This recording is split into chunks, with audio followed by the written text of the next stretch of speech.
Feira Brasileira do Varejo, esse é o FBV Cast e a gente está aqui direto com todos os insights do palco para você aqui.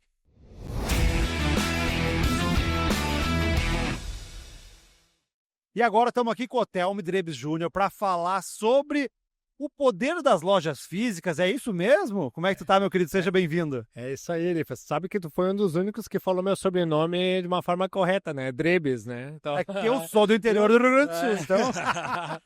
O pessoal me chama de Drebes. Mas sim, Elifa, eu acredito muito no retorno, né, da valorização da loja física como um grande canal de aquisição de cliente. Olha só. Então, a gente vê muito o mundo online, fazendo tráfego pago, aquela coisa toda. Mas, cara, o CAC hoje, né, o custo de aquisição do cliente, ele está cada vez mais caro no mundo online. E aí, sim, adquirir um cliente novo hoje pela loja física acaba sendo muito mais atraente e atrativo, de fato, né, para o varejista aí, que vale a pena. Cara, eu tive a oportunidade de estar contigo em alguns roadshows da FBV e tu trouxe um dado muito interessante uma vez que, cara, quantas mensagens de WhatsApp tu tinha para conseguir um retorno da pessoa para realmente voltar para a loja. Como é que tu vê isso hoje, depois de 2 anos para cá? Como é que tu tá sentindo essa questão do digital ajudar o mundo físico? Não, perfeito. A questão é que é o seguinte, muitas vezes a gente faz um esforço tremendo para captar um cliente novo e aí muitas vezes a gente não monetiza depois na prática, lá no dia a dia. E nós, como donos de lojas físicas, a gente precisa otimizar os recursos que a gente investe. Primeiro, no marketing, que é um dos custos bacana, mas um dos maiores custos também é de pessoas, com folha. E eu aposto, Elifas, que tem muito lojista que está aqui nos assistindo, que tem vendedor ocioso dentro de loja. E, cara, a gente está pagando.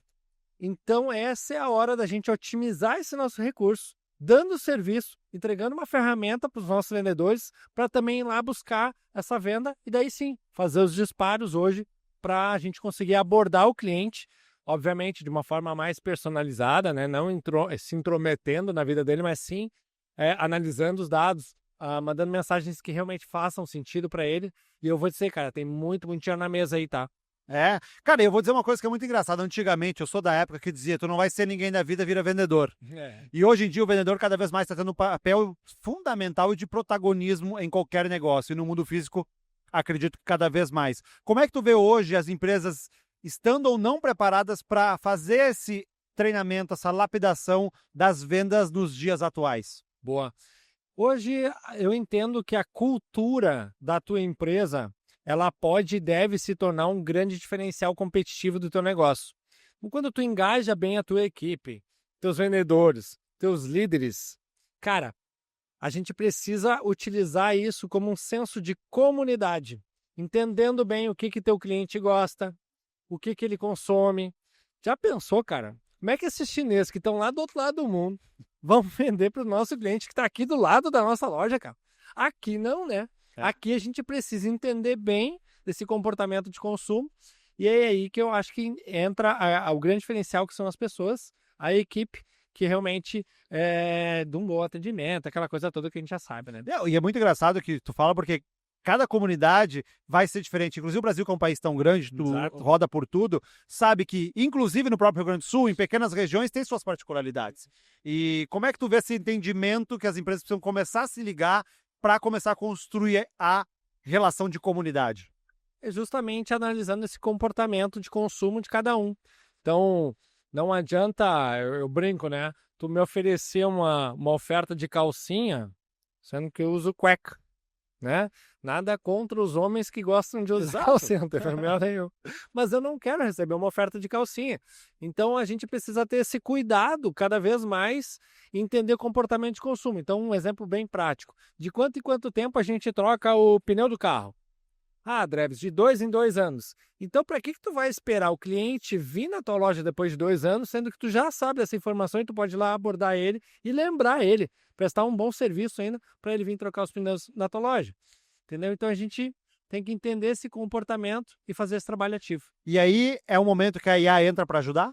Com certeza, analisando base. IA, cara, um baita de um aliado hoje do lojista, que antes estava sendo usado para melhorar a eficiência da logística, supply chain, toda a parte de back-office e hoje está sendo usada para melhorar cada vez mais a experiência do cliente lá na ponta. E como é que tu tá vendo esse movimento hoje do varejo que tem essa convergência do físico com o digital? Não te lembra muito que antigamente tu é provavelmente do mesmo tempo que eu, que tinha aquelas placas vendo ponto, né? Como é que eu faço hoje essa convergência? Pô, eu precisava comprar o ponto para ter audiência.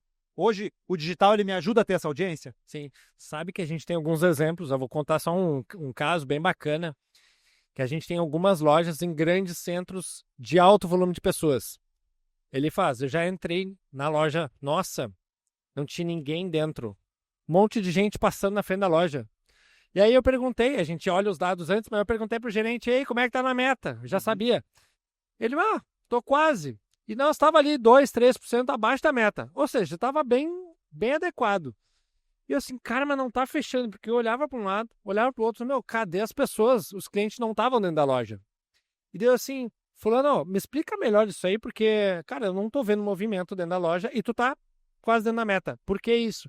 Drebs, muita venda que o pessoal acaba comprando pelo próprio WhatsApp, nem vem mais na loja. Daí eu assim, cara, tu tá me dizendo que eu tô pagando 70 mil reais de aluguel, 70 pau ele faz, de aluguel naquela loja, e o cliente não tá vindo aqui. Pois é, falou assim meio na ingenuidade. E o cara, mas me dá assim, quanto tu acha? Isso não tinha medido ainda. Quantos por cento tu acha que tem de venda pelo WhatsApp? Olha, Drebs, eu vou chutar aqui, ele falou, mas eu acho que uns 40%. E aí depois, quando eu comecei a medir, dava mais da metade. Aí eu, cara, o custo operacional dessa loja tá muito alto. O que eu fiz? Tentei renegociar o aluguel com o proprietário. E o proprietário, assim, foi muito intransigente. Não, porque aqui é isso, porque eu vou aumentar, inclusive. Eu assim, cara, que vai aumentar o custo de aluguel, não tem como. Sabe o que a gente fez? Tomou a decisão de mudar o ponto. A gente levou a loja para a quadra do lado, que era uma outra rua, bem menos movimentada. O aluguel era só 38 mil. Poxa vida. Só que a minha venda continuou acontecendo.